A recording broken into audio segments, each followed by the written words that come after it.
Welcome back, everyone. Ready for another deep dive? Always. Awesome. Awesome. Today, we're going to be looking at a really powerful passage from the book of Acts, Okay. specifically Acts 22.130. All right. And we're going to unpack the story, the characters, Uh-huh. the historical context, really get into the nitty-gritty. I like it. So think of us as your, personal guides, Yeah? walking you through this section of the Bible. Yeah, like peeling back the layers of history to reveal the drama and significance of this moment in Paul's life. And speaking of drama, the main player in our story today is Paul. Right. You might know him as, Yeah, one of the most influential figures in early Christianity. for sure. But his story has some really surprising twists and turns. Yeah, Paul's journey is, it's pretty remarkable. It really is. He wasn't always a champion of Christianity. Right. In fact, he started as a fierce persecutor of Christians. Oh, yeah. Yeah, so he was born a Jew in Tarsus. Okay. But raised in Jerusalem, intensely devoted to the Jewish law. Wow. And he was even taught by Gamaliel, Right. a famous rabbi at the time. Yeah, that's not your average religious education. No, not at all. That detail really shows us just how deeply embedded Paul was Right. in the Jewish establishment. Yeah. It makes his later transformation all the more remarkable. Absolutely. I mean, imagine this. Okay. Paul is on his way to Damascus to arrest more Christians when suddenly a blinding light flashes from heaven. Oh, wow. He's knocked to the ground, and he hears the voice of Jesus Whoa. speaking directly to him. That's a big moment, not just for Paul, Right. but for the future of Christianity. You know, this encounter Yeah. completely changes his life. Right, he goes from hunting down Christians to becoming Wow. one of their most ardent advocates. Yeah, but you can imagine not everyone is buying it. Oh, no, for sure not. The crowd listening to Paul's story is Skeptical, skeptical, yeah. to say the least. They know his history. They've seen him in action. They have. So Paul tries to persuade them, Yeah. recounting his experience Okay. in vivid detail. What does he say? Well, he talks about being blinded by the light, Uh, being led to Damascus, okay. and meeting Ananias. And who was Ananias? Okay, so Ananias, Uh-huh. he wasn't just some random guy. Right. He was a devout Jew who, Right. in a very significant act, Right. restores Paul's sight. Wow. Think about that for a second. Yeah. Here you have this devout Jew interacting with Paul, Yeah. who's claiming to have met the risen Jesus. Right? It really highlights the complex relationship between Judaism and early Christianity Oh, for sure. in those early years. It wasn't a clean break at all. No. These two faiths were still Yeah, very much intertwined. exactly. And in this moment, Yeah. Ananias acts as a bridge between them. Wow. He tells Paul that he's been chosen by God to know his will Okay. and to be a witness to every one of what he's seen and heard. Talk about a mission. But as Paul soon discovers, Yeah. spreading this new message Yeah. isn't going to be easy. Not at all. No. He's warned to leave Jerusalem quickly Okay. because people won't accept his testimony. So the very people he once persecuted Exactly. are now rejecting him. It's a harsh reminder that Yeah. even positive change Right. can face serious resistance. Oh, absolutely. And the crowd's anger really boils over when Paul mentions being sent to the Gentiles, To the Gentiles, okay? the non-Jews. Was not Jews. Right. This was a huge point of contention. Right. For many Jews at that time, the idea that God's message was meant for everyone, Mhm. not just the chosen people, Yeah. was deeply unsettling. They saw it as a betrayal of their traditions and beliefs. Absolutely. And the scene Yeah. becomes incredibly chaotic. It does. They're shouting, Yeah. throwing their clothes off, Right. even tossing dust in the air. You can practically feel the tension I know. and anger through the text. It's like a powder keg. Exactly. Waiting to explode. And that's exactly what the Roman commander is afraid of. Yeah, I can imagine. He sees this mob scene unfolding Right. and, fearing a full-blown riot, Yeah. takes Paul into custody. Takes him into custody. Okay. Yeah. And what does he do? His solution, Yeah. order Paul to be flogged To be flogged. Wow. to find out why the crowd is so enraged. Oh, my goodness. Talk about tough justice. Yeah. But as Paul is being bound, he drops a bombshell. He does. What does he say? He reveals he's a Roman citizen. He's a Roman citizen. And this, my friend, changes everything. Okay. How so? Roman law offered significant protections to citizens, Okay. including exemption from this type of punishment. So the commander's shocked, I bet. He is. He's absolutely stunned. Yeah. You see, he had to pay a hefty sum for his citizenship Wow. while Paul was born with it. That's a big difference. It really underscores the difference in their social standing Right. and the weight that Paul's citizenship carries. Yeah, it's a dramatic turning point in the story. It is. Suddenly, the commander is worried about the consequences of his actions. Right. Because He immediately orders Paul to be released from his bonds, okay. and then he calls for a meeting of the Jewish council Of the Jewish council. to formally hear the accusations against Paul.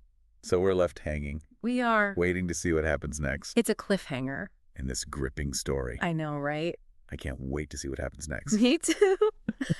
So we left off with Paul Yeah. standing before the Jewish council. Oh. This isn't just any meeting. Right. It's a tense face-off Okay. with the very religious leaders Right. who once sanctioned his persecution of Christians. Wow. That's got to be intense. Yeah, you can practically feel the tension, right? Yeah. It's like being back in high school Uh-huh. and having to explain yourself to the principal. I know, right? But Paul, Uh, ever the strategic thinker, he decides to address the council in their own language, Aramaic. That's a brilliant move. It is. He's showing respect for their traditions, attempting to establish common ground, Right. and perhaps trying to disarm them a little. It's like saying, hey, I'm one of you. Exactly. Let me explain. Yeah, and he starts by recounting his Jewish upbringing, Okay. his education under Gamaliel, and his zeal for the Jewish law. He's reminding them of his credentials, He his exists. deep roots, Yeah. and their shared faith. It's a clever way of building credibility Okay. before he drops the real bombshell, Which is? his encounter with Jesus Oh, right. on the road to Damascus. Right, of course. He describes the blinding light, the voice from heaven, his dramatic conversion. Talk about a tough crowd. I know, right? Imagine being a member of that council. Yeah. You've condemned Jesus as a false prophet. Right. And now here's one of your own claiming Yeah. he's not only the Messiah, Uh-huh. but that he appeared to him personally. It's no wonder they're outraged. Right. They see Paul's claims as blasphemy, Yeah. a direct attack on everything they hold sacred. I mean, the tension in that room Yeah. must have been palpable. Oh, absolutely. It's this clash of worldviews, Yeah. of deeply held beliefs, Right. that makes this scene so powerful. It really does. So as Paul continues his story, Uh-huh. he describes a vision he had in the temple Okay. where Jesus told him to leave Jerusalem Right. because his message wouldn't be accepted. This vision is fascinating for a couple of reasons. Okay, how so? First, it reinforces Paul's claim Okay. of a direct connection with Jesus. Right. But it also provides a divine justification Yeah. for his mission to the Gentiles. It's almost like he's saying, look, I didn't choose this path. Right. I was chosen for it. Exactly. But this mention of the Gentiles, Uh-oh. it's like throwing fuel on the fire. Oh, absolutely. Remember, for many in the council, Yeah. the idea that God's message was meant for anyone other than the chosen people, Was unthinkable. it challenged their entire understanding Yeah. of their place in the world. So what happens? The room erupts into chaos, No. with shouting and clothes being torn. Really? It's a scene straight out of a Hollywood epic, Wow. full of drama and tension. And once again, the Roman commander, Yeah, fearing another riot, right. orders Paul to be taken away for questioning. He does. But, as we know, Uh-huh. Paul has a secret weapon, What's that? his Roman citizenship.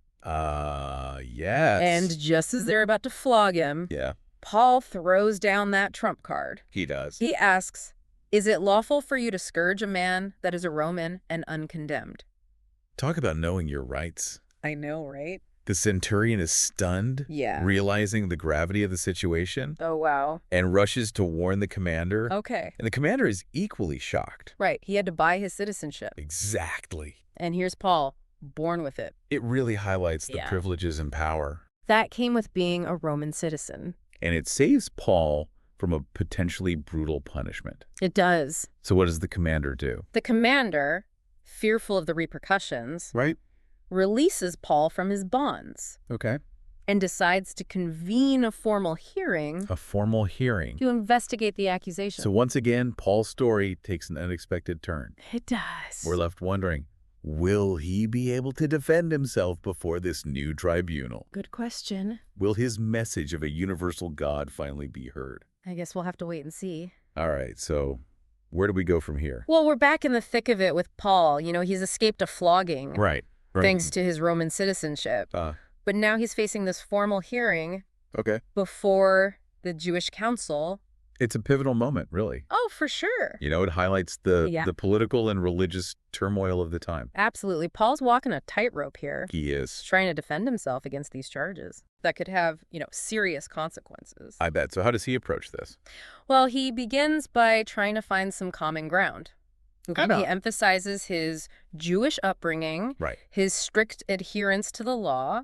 He's reminding them of their shared heritage and faith. It's smart. Smart. Yeah, it's a strategy, trying to connect with the council on a personal level. Right. Before addressing the elephant in the room. The elephant in the room, exactly, his conversion. Right. But as he starts to describe his encounter with Jesus and his call to preach to the Gentiles, oh boy, the council erupts. Yeah, I bet. They see this as heresy. Yeah. A complete rejection of their core beliefs. Makes sense. I mean, Paul isn't just suggesting a minor theological tweak here. He's proposing a radical shift in their understanding of God's plan, extending it beyond the chosen people. It challenges their entire worldview. Absolutely. No wonder they react so strongly. Right. And the scene dissolves into chaos. Oh, wow. With shouting, clothes being torn, dust flying. Really? It's like a riot again. It is. It's a powerful image, though, right,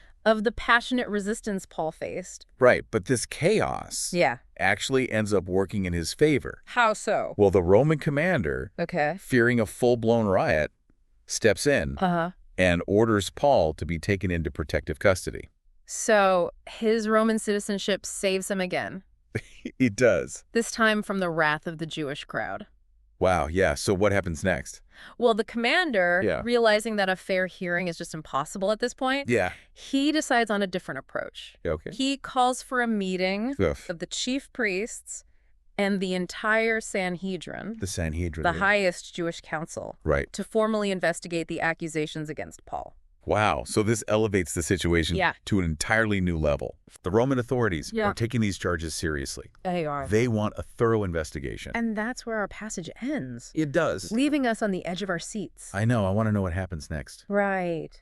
It's amazing, though, how this one passage, though brief, captures so much. It really does. We see Paul's unwavering faith. Yeah. His courage in the face of opposition.